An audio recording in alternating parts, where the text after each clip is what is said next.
पहले कौन सा चैप्टर करते हैं? प्रोबेबिलिटी वाला करते हैं, उसके बाद लीनियर प्रोग्रामिंग पे आएंगे। दो ही चैप्टर बच गए, लीनियर प्रोग्रामिंग और प्रोबेबिलिटी। तो पहले प्रोबेबिलिटी करते हैं, ठीक है। लीनियर प्रोग्रामिंग छोटा सा चैप्टर फटाफट कर देंगे बाद में, पहले प्रोबेबिलिटी वाला चैप्टर शुरू करते हैं, ठीक है। देखिए शुरू करते हैं प्रोबेबिलिटी।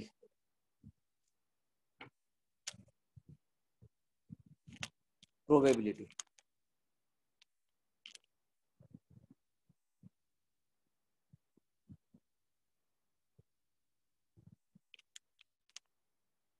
प्रोबेबिलिटी देखते हैं।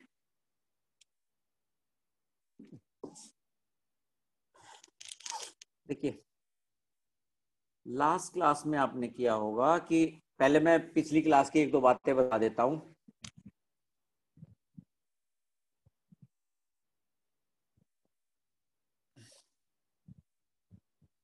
ये इसको सैंपल स्पेस बोलते हैं। इसमें ये इवेंट्स होती है, E1 E2। सैंपल स्पेस क्या होता है? Sample space, what is sample space? ये अभी मैं 11th क्लास का करा रहा हूँ। आज मैं अभी सिर्फ 11th क्लास का कराऊंगा, बेसिक बेसिक हमने 11th क्लास में क्या पढ़ा था सिर्फ उसको कवर कर रहा हूँ, ठीक है। सैंपल स्पेस क्या होता है, ठीक है। इन सबसे पहले पहली चीज है रैंडम एक्सपेरिमेंट। रैंडम एक्सपेरिमेंट क्या होता है बताइए, किसी को idea what is random experiment? एक इस तरीके का एक्सपेरिमेंट, इसमें दो कंडीशन होती हैं। पहली,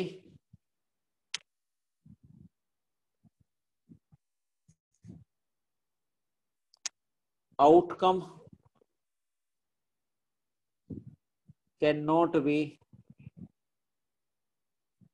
नोन बिफोर हैंड, कि पहले से नहीं बता सकते कि भाई आउटकम क्या होगा, ठीक है। दूसरी बात क्या है? फाइनाइट नंबर ऑफ आउटकम, खैर ये तो नहीं है, कि जो आपका आउटकम है उसके बारे में आप पहले से नहीं बता सकते कि जो आपका आउटकम है वो क्या आएगा। एक तो ये होता है ऐसे एक्सपेरिमेंट, जैसे क्या है कि आपने एक डाइस को थ्रो किया, एक कॉइन को थ्रो किया,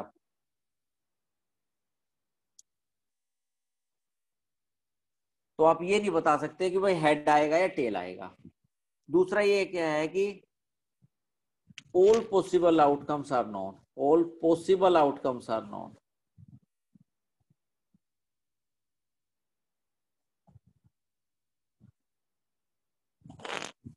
वैसे तो हमें पता है कि भाई क्या क्या आउटकम हो सकते हैं, लेकिन हमें ये नहीं पता कि भाई एक पर्टिकुलर टाइम पे क्या आउटकम आएगा।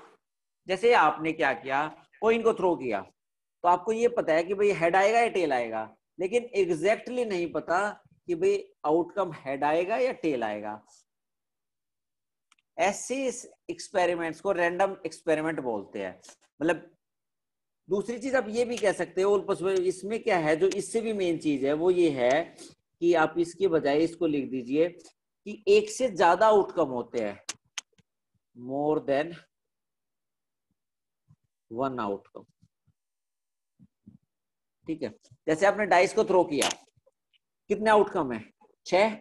एक से ज्यादा आउटकम है, और आप बता सकते हो कि आउटकम 1 आएगा, 2 आएगा, 3 आएगा, 4 आएगा, 5 आएगा, 6 आएगा? नहीं बता सकते। आपने कॉइन को थ्रो किया, कॉइन को टॉस किया, तो आउटकम क्या होगा? एक से ज्यादा आउटकम है, या तो हेड होगा या टेल होगा, लेकिन एग्जैक्टली नहीं पता कि हेड आएगा या टेल आएगा। ये दोनों कंडीशन जब सेटिस्फाई हो जाए तो उसको बोलते हैं रैंडम एक्सपेरिमेंट। एग्जाम्पल क्या है?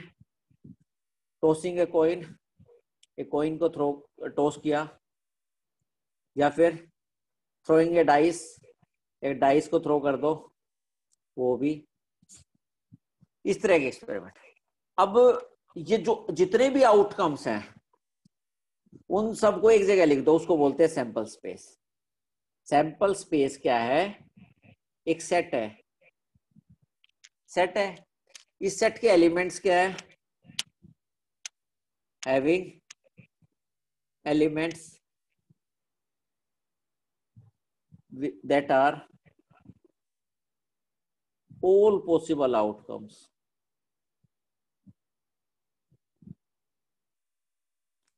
सैंपल स्पेस क्या है? एक रैंडम एक्सपेरिमेंट के जितने भी आउटकम है एक जगह लिख दीजिए। जैसे एक रैंडम एक्सपेरिमेंट है, एग्जाम्पल थ्रोइंग ए डाइस, एक डाइस को थ्रो कर दिया, तो इसके आउटकम क्या होंगे? 1 आ सकता है, 2 आ सकता है, 3 आ सकता है, 4 आ सकता है, 5 आ सकता है, 6। इन 6 एलिमेंट को लिख दे तो इसका क्या बन गया? Sample space. दूसरा, tossing two coins, tossing two coins, दो कॉइन्स को टॉस किया तो आउटकम क्या आ सकते हैं? दोनों पे हेड, एक पहले पे हेड दूसरे पे टेल, पहले पे टेल दूसरे पे हेड, या दोनों पे टेल। ये आउटकम हो गए। इस तरीके से जब आपको आउटकम पहले से ना पता हो, एक से ज्यादा आउटकम हो, उसको रैंडम एक्सपेरिमेंट बोलते हैं। और रैंडम एक्सपेरिमेंट्स के आउटकम्स को ऐसे सेट की फॉर्म में लिख दो तो उसको बोलते हैं सैंपल स्पेस। उसको क्या बोलते हैं? Sample space. अब इनमें से किसी भी एक सबसेट, जैसे इसका एक सबसेट हो गया केवल 1 या 1 2 या 1 2 3 या 4 6, इसका जो सबसेट है उसको क्या बोलते हैं? इवेंट। इसका जो सबसेट है उसको क्या बोलते हैं? इवेंट। इवेंट क्या है? Any subset of sample space. अगली चीज क्या बताई थी हमने? वो लास्ट, इवेंट। इवेंट क्या है? Any subset of sample space, any subset of sample space. किसी सबसेट के सैंपल, किसी सैंपल स्पेस के सबसेट को क्या बोलते हैं? Event. For example, getting a prime number in throwing a dice, dice throw करने पर प्राइम नंबर आ जाए, ये क्या है? एक इवेंट। और इवेंट में क्या क्या आ सकता है? प्राइम नंबर क्या होगा? 2 हो सकता है, 3 हो सकता है, 5 हो सकता है। एक रैंडम एक्सपेरिमेंट अगला,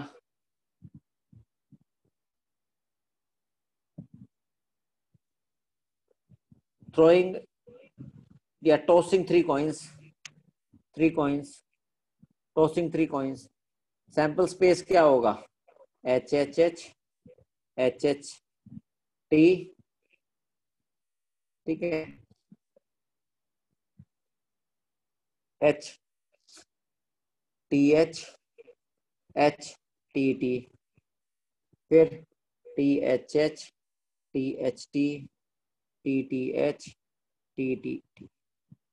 ये सैंपल स्पेस, ये 8 आउटकम है। एक इवेंट है getting at least 2 tails. Event में इसकी सबसेट होगी, इवेंट क्या होगी? इसकी सबसेट। इवेंट क्या होगी? इसकी सबसेट। 2 टेल्स, 2 टेल्स वाले केस कौन से हैं? एक तो ये केस है, ये केस है, ये केस है, ये केस है। H T T, T H T, T T H, T T T, 2। ये इसका सबसेट, ये इसका सबसेट है। तो जो सबसेट है, सबसेट की इवेंट क्या है? इसका सबसेट। इसका कोई भी सबसेट होगा वो क्या होगी? एक इवेंट होगी। बस ये ध्यान रखना अपना। सैंपल स्पेस जितने भी आउटकम में लिख दो, इवेंट क्या है इसका? ये सबसेट। ये छोटी मोटी चीजें है, ये आपको याद रखनी है। फिर आपने जैसे probability of event, probability of event क्या होता है? Favourable case, favourable case upon total case. Favourable case कितने हैं? जो इस इवेंट में है। और टोटल केस है कितने हैं? जो सैंपल स्पेस में है।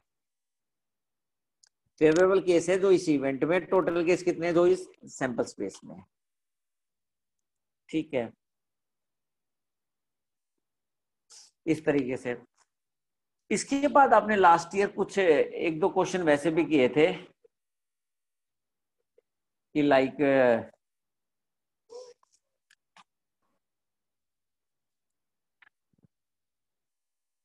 इवेंट्स के बारे में हमने जिक्र किया था कि सिंपल इवेंट क्या होती है, एलिमेंट्री इवेंट क्या होती है, श्योर इवेंट क्या होती है, इम्पॉसिबल इवेंट क्या होती है। देखिए, सिंपल या एलिमेंट्री इवेंट क्या होती है?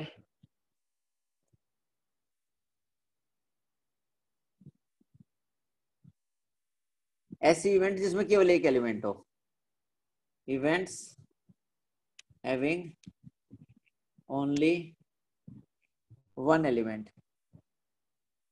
जैसे इस इवेंट में कितने एलिमेंट है, 1 2 3 4, तो ये एलिमेंट्री इवेंट नहीं है। जैसे मैं इसी एक्सपेरिमेंट में थ्रोइंग 3 कॉइन्स में मैं एक इवेंट लिख दूं, event of getting 3 tails, event of getting 3 tails, उसी एक्सपेरिमेंट ऊपर वाले में क्या आएगा, टी टी टी। केवल एक केस है जहां पे तीनों टेल आएंगे, तो ये क्या हो गया, एलिमेंट्री इवेंट। ठीक है, एलिमेंट्री इवेंट के बारे में बात कर रहे हैं हम। तो ऐसी इवेंट जिसमें केवल एक एलिमेंट हो। ठीक है, कंपाउंड इवेंट कैसी हो, जिसमें एक से ज्यादा एलिमेंट हो। कंपाउंड इवेंट क्या है,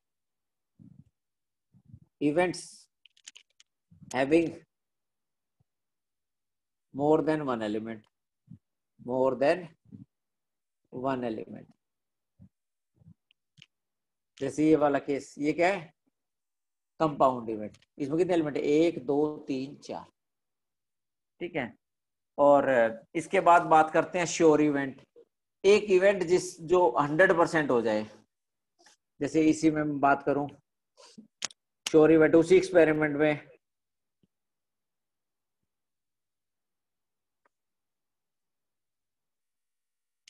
getting at least one tail और वन हेड। ये क्या है, श्योर इवेंट, कि कम से कम एक टेल हो या एक हेड हो, तो वो क्या हो गए, श्योर इवेंट। क्यों, क्योंकि इसमें सारे केस आ जाएंगे, कम से कम एक हेड हो या कम से कम एक टेल हो। इसका मतलब आपने सारे केसेस के बारे में बात कर ली है, कम से कम एक हेड हो या कम से कम एक टेल हो, यानी कि सारे केस आ गए, एटलीस्ट वन टेल और वन हेड, सारे केस आ गए, तो ये क्या होगी, श्योर इवेंट। ठीक है,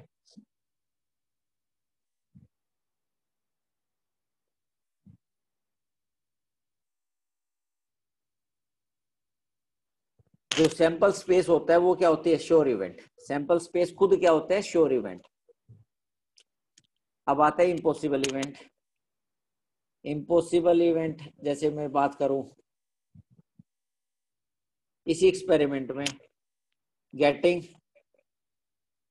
4 टेल्स, 3 कोयल को उछाला और 4 टेल आ जाए, ऐसा थोड़ी होता है। तो ये क्या हो गया, 5। आपने 3 कोयल उछाले और मैं कह रहा हूं 4 टेल आ जाए, getting 4 tails, not possible, impossible event. ठीक है, अब नेक्स्ट एक दो चीजें हमने लास्ट टाइम की थी, 11th का करा रहा हूं सबको, इसलिए स्पीड से चल रहा हूं। कॉम्प्लीमेंट्री इवेंट, कॉम्प्लीमेंट्री इवेंट क्या होती हैं, किसी इवेंट की कॉम्प्लीमेंट्री इवेंट क्या होती है। जैसे ये सैंपल स्पेस है, ये आपकी कोई इवेंट है, तो इवेंट के बाहर है, ये जो बाहर वाला सिस्टम है ये क्या है, ई बार। व्हाट इज दिस, ई बार। कोई इवेंट है जो इसके बाहर है, वो क्या है, ई बार। जैसे सेम एक्सपेरिमेंट 3 कोइन को उछाला, तो सैंपल स्पेस क्या है, H H H, H S T, H T H,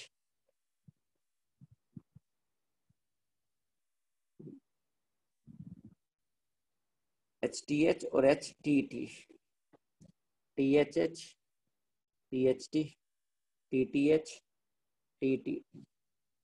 ये कोई इवेंट है getting exactly 2 tails, exactly 2 tail आए, तो कौन से होगी, T T H, T H T, H T T. और ई बार क्या हो गया, वो एलिमेंट जो सैंपल स्पेस में तो है लेकिन ई में नहीं है।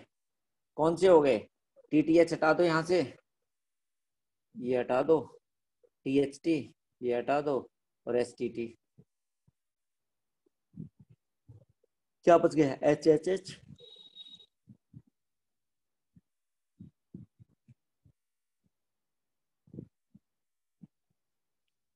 जो केस सैंपल स्पेस में तो है लेकिन ई में नहीं है, वो क्या है, ई बार, यानी complementary event.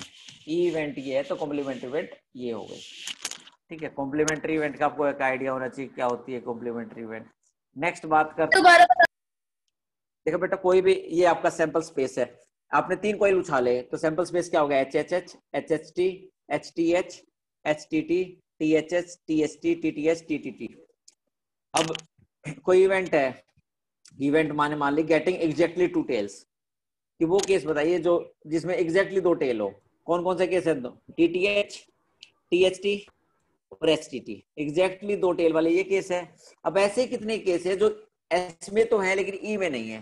How many cases are there which are present in S but not in A, that are E bar. E bar क्या होगा, कॉम्प्लीमेंट्री ऑफ ई क्या होगा, एस के वो केस जो ई में नहीं है। ठीक है, ई बार लिख देंगे, ई डैश लिख देंगे, एक ही बात है। ई डैश भी लिख देते हैं इसको, ई डैश भी लिख देते हैं, एक ही बात है। ठीक है, अब बात करते हैं इवन, इस तरह के केस की बात करते हैं। इवेंट इस तरह लिख दे, E1 और E2, इसका क्या मतलब है, इसका मतलब है E1 यूनियन E2, E1 और E2 लिख जाए, इसका मतलब E1 यूनियन E2, यानी कि इधर E1 और E2 और बोथ। E1 और E2 का मतलब वो इंग्लिश वाला और नहीं है कि ये या ये, E1 और E2 का मतलब है कम से कम एक होना चाहिए, यानी E1 हो जाए तो भी ठीक है, E2 हो जाए तो भी ठीक है, दोनों हो जाए तो भी ठीक है। E1 यूनियन E2 का मतलब कम से कम एक होना चाहिए।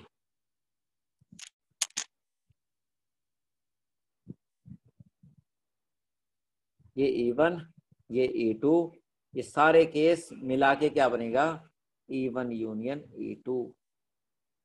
दूसरा ये वाले केस E1 एंड E2, इसका मतलब है E1 इंटरसेक्शन E2। और इसमें कौन से केस होंगे, बोथ E1 एंड E2, दोनों होने चाहिए, E1 भी होना चाहिए और E2 भी होना चाहिए। यदि मैं इसको वेन डायग्राम से देखूं तो कौन से केस है, ये वाले केस, ये वाले केस किस में है,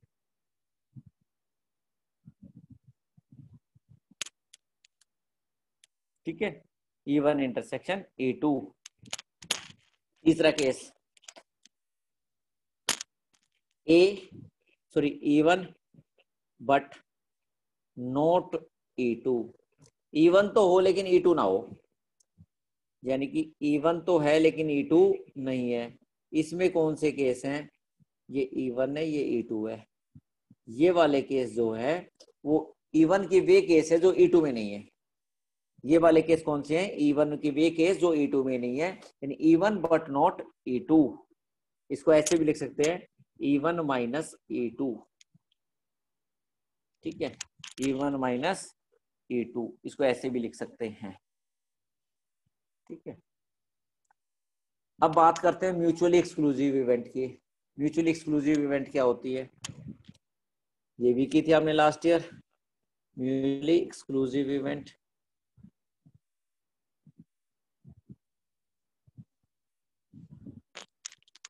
देखिए ये इवेंट म्यूचुअली एक्सक्लूसिव है यदि उनमें कुछ भी कॉमन नहीं है, इनमें कुछ भी कॉमन नहीं है तो ये इवेंट कैसी है, म्यूचुअली एक्सक्लूसिव। यदि E1 इंटरसेक्शन E2 फाई आ जाए, कुछ भी कॉमन ना हो, तो E1 E2 are mutually exclusive. E1 and E2 are mutually exclusive, इनमें कुछ भी कॉमन नहीं है, therefore these are mutually exclusive events. ठीक है, म्यूचुअली एक्सक्लूसिव क्या होती है, जिनमें कुछ भी कॉमन ना हो। नेक्स्ट बात करते हैं mutually exclusive and exhaustive. Mutually, बेटा फटाफट लिंक ज्वाइन कर लेना जैसे लिंक ब्रेक हो। Mutually exclusive and exhaustive events.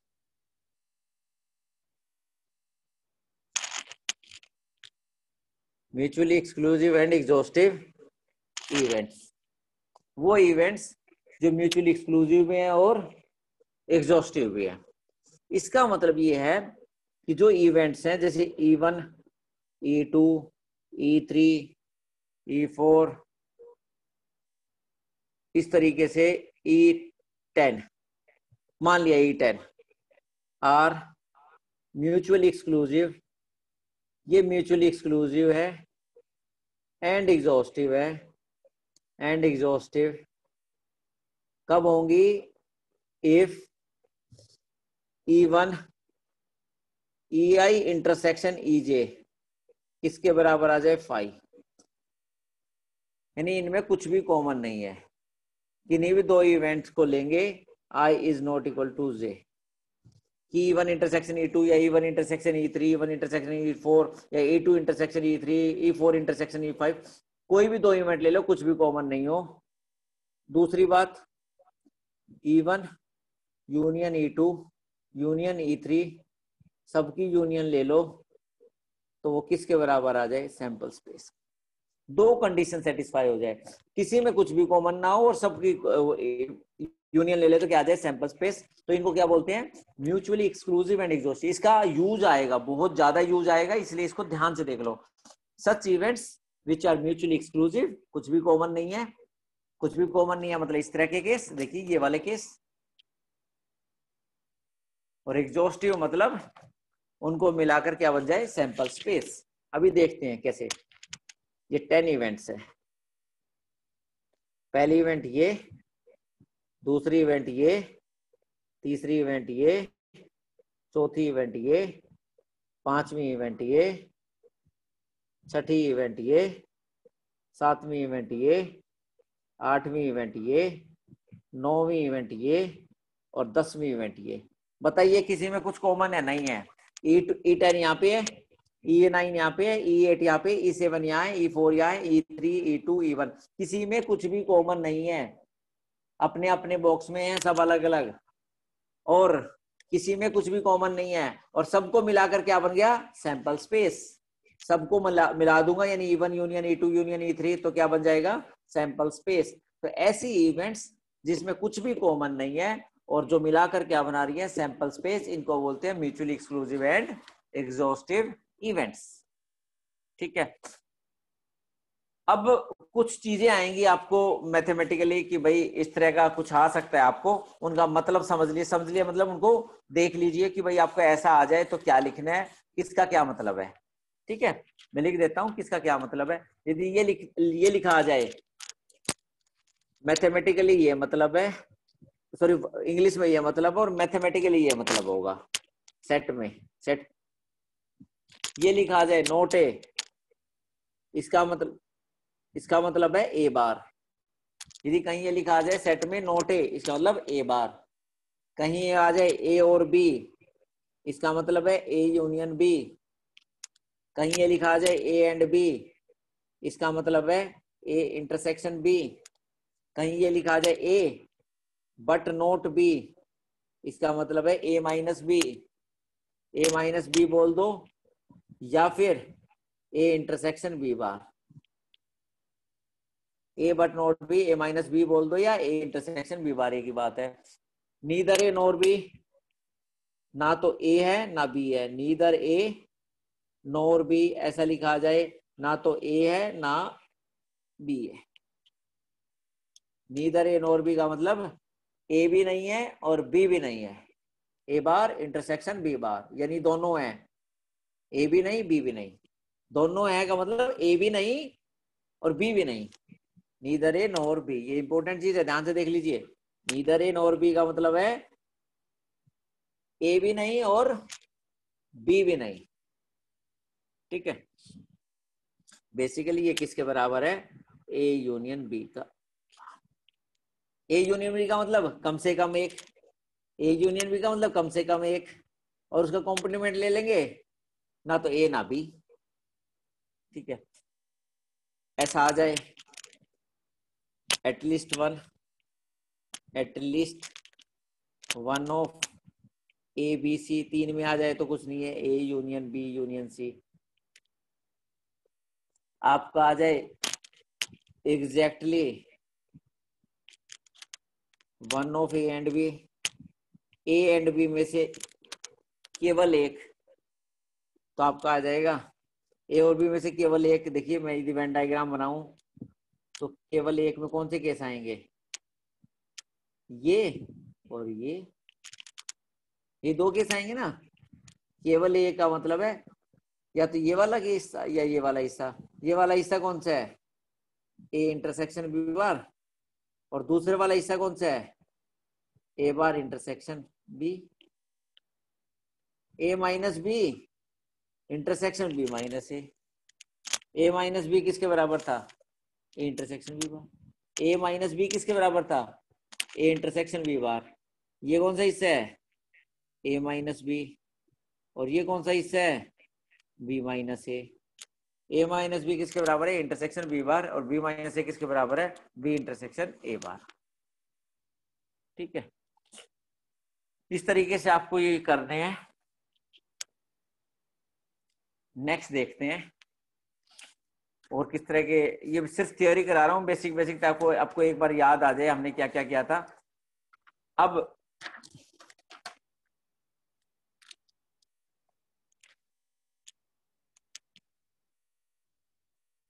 कोई सैंपल स्पेस है और आपको ये दिया हुआ है सैंपल स्पेस है, और आपका सैंपल स्पेस में बहुत सारी इवेंट्स हैं भाई। E1 एक एलिमेंट है, E2 एक एलिमेंट है, E3 एलिमेंट है, इस तरीके से En एलिमेंट है। कोई एक्सपेरिमेंट किया, उसमें आउटकम ये आ गए, तो बेसिक चीज ये है कि आप इन सभी इवेंट्स को, सभी इवेंट्स की प्रोबेबिलिटी का सम कर दोगे तो 1 आएगा। ये बहुत इंपॉर्टेंट है, वेरी वेरी वेरी इंपॉर्टेंट, कि सैंपल स्पेस में जितने भी आउटकम है सबकी इंडिविजुअल प्रोबेबिलिटी का सम कर दोगे तो कितना आएगा, 1। बहुत इंपॉर्टेंट, वेरी वेरी इंपॉर्टेंट। एक ही क्वेश्चन करते हैं, कैसे करते हैं देखिए। एक क्वेश्चन मैं आपको बताता हूँ, ये क्वेश्चन कीजिए, एक क्वेश्चन लिखता हूँ पहले, काफी अच्छा क्वेश्चन है, तो उसके बाद हम करेंगे आगे।